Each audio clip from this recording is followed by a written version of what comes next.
Hey guys, welcome back. So, sorry I've been gone for so long. I've had some stuff that I've been up to, work, play, the usual personal life stuff. But I'm back. We got through spoiler season just fine. All the cards now have been officially revealed, so no more secrets other than like maybe a couple of different new Marvel treatments or something like that. I saw there was a reverse printed rewind, which is really cool.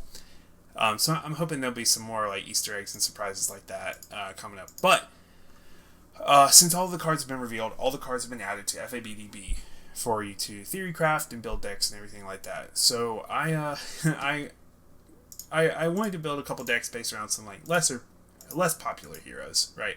So I decided I've settled on a life gain Kavdaen. This is nothing. This is not going to be strong at all. It's going to be very memey.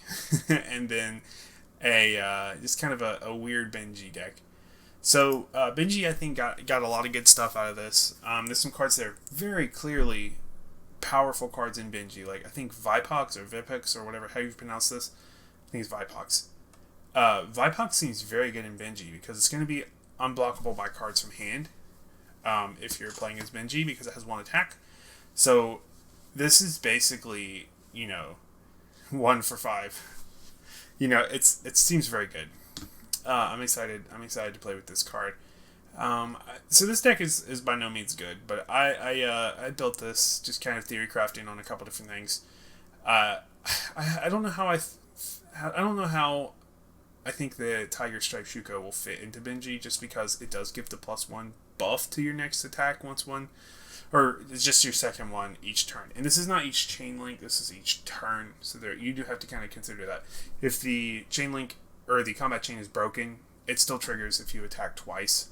So if you attack again, so if you attack with a two attack, and then the combat chain is broken, but you gain another action point, or if you play like a non-attack action, like well, this is an instant. I don't know that we have any non-attack actions, but anyways, if you were to play a non-attack action, break the combat chain, it would still trigger if you attacked again for 2 or less. But yeah, the unblockable or the damage can't be prevented is pretty cool, especially against Ward, and because Ward will block Benji's attacks.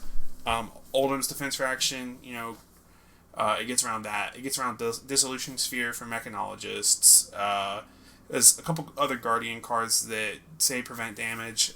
Bonehead Barrier. There's quite a few cards now that just prevent damage. There's also a lot of instants printed in Uprising that prevent damage. So, that might be useful if we see that in the meta. But I also included the Good All Breaking Scales in here as kind of something you can fall back on, right? But anyways, onto the deck. So for the weapons, I chose 1 Harmonized Kodachi and 1 Zephyr Needle, just because I think that works pretty well. That combo works pretty well with Benji. So you Kodachi first, then you hit him with a 1 or 2 power attack card, and then your Zephyr Needle is suddenly coming in for 3, which generally speaking, unless they have a defense reaction, you're safe. You're not going to get your needle blown up, and that either forces them to block for 3 or eat 3 damage, which is what's going to happen a lot of time. So honestly, Benji didn't get a whole lot of love. There's only I think 2 generic ninja cards in Uprising, which I found surprising, but I put both of them in here as well as Vipox. So I've already explained Vipox, but I think this is a very strong card. Well, in Benji at least. Double Strike also very strong in Benji. This is a wonderful card. So you get 2 attacks, and so the first one is going to be for 1, and then the second one you can either follow it up with Benji's ability to, well, actually, so here's the play, right?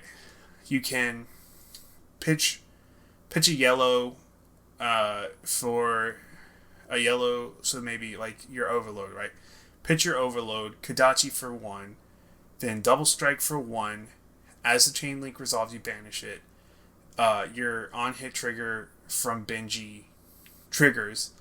You Zephyr Needle for 3. Then your Tiger Stripe will trigger on the second double strike. So that's a total of one, two, five. That's 7 damage over the course. 7 damage. A lot of it is going to be unblockable over the course of 4 attacks off of 2 cards. Or, you could use Vest of the First Fist. So you could. Well, Harmonized Kodachi wouldn't have Go Again then. There's a lot of play around here. I think Double Strike is going to be really good for Benji. So this is not a very conventional Benji list. I also included Take the Tempo, so it doesn't get the benefit from Benji's ability, but I think Take the Tempo is just such a good card. It's one of my favorite cards from the set, honestly. So it says it's a 5 attack for 1, 5 for 1, it blocks for 3, and it says when it hits, if you've hit 3 or more times its combat chain, which you probably will if you're playing Benji, banish the top card of your deck. If it's an attack action card, you may play it until the end of your next turn. So most of the time they're going to block this because they normally can't block anything else. But if you have a Razor in hand or Ancestral Empowerment, you can push it over the top and get a Go Again trigger as well as this sweet on-hit effect. This on-hit effect is so good because it's not through the end of this turn, it's through the end of your next turn. So you're going into the next turn with probably, I don't know, maybe a Double Strike or maybe a Ride the Tailwind, something that's just floating. You can't block with it or pitch with it, but I don't know. I think that's really good. I also included Amulet of Assertiveness. Now this is kind of a hot take, but I think this card could actually be pretty good. So this is very similar to Take the Tempo, except it only works for this turn. But so say you hit with Take the Tempo, right? And you banish that card until the end of your next turn. If you play it while you still have 4 cards in hand, you get to trigger off of this. Then you get another card. So basically the point of this deck is you're going to get these on-hit triggers most of the time. So you're really going to make use of those and go again. So some of these big threads like Vipox and Take the Tempo don't have combo. So our Breeze Rider boots don't give them go again. But we have things like Razor Reflex, and there's a couple other cards like, what's the one? Ride the Tailwind. Well, that doesn't give Take the Tempo go again, but it will give Vipox. We have a couple different things that give go again to our subsequent attacks. So I think Amulet of Assertiveness, I think it's actually, I only put 1, but I think it's actually going to do some pretty good work. You can also just pitch this for your weapons, because it'll give Kodachi go again, and your Zephyr Needle, I think it's good. I haven't play tested this deck yet, so I'm definitely excited to do that. But I think all things considered, that might actually be pretty good. I think this deck might actually do a little bit of work.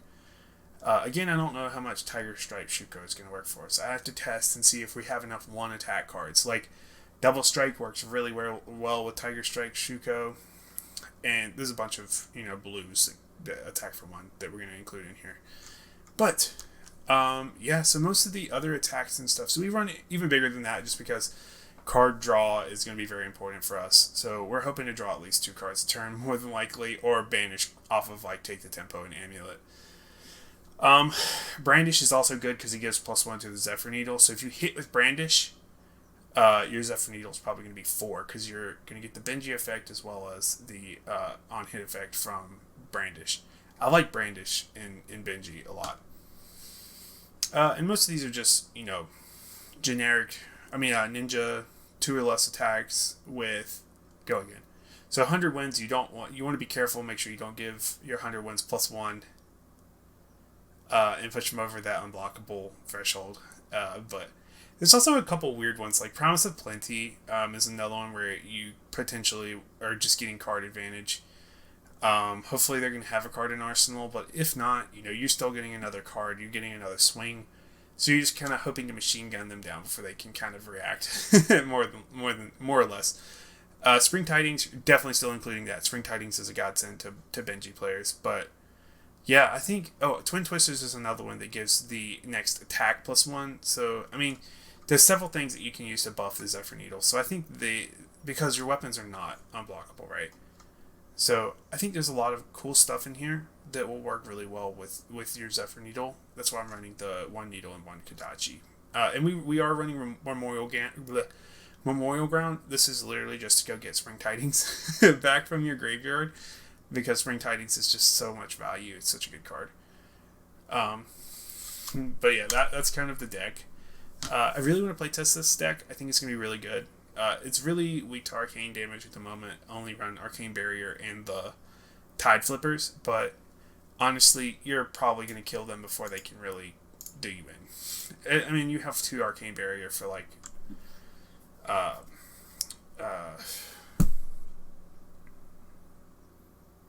my gosh, I am literally blanking on it. Rosetta Thorn. Sorry. Rune Blades in general. You'll have 2 Arcane Barrier for that. And then the other one is the Life Gain Kavdaen deck. So this one's stupid. It's not going to do anything. But in fact, you're probably going to just give up playing this. This is not good at all. But so it's going to be kind of centric around. I need to revise this and kind of get a payoff for the copper, because you're probably going to have more health. The game plan is to hopefully have more health than the opponent and generate a bunch of copper, but I haven't quite figured out what kind of game, or what kind of like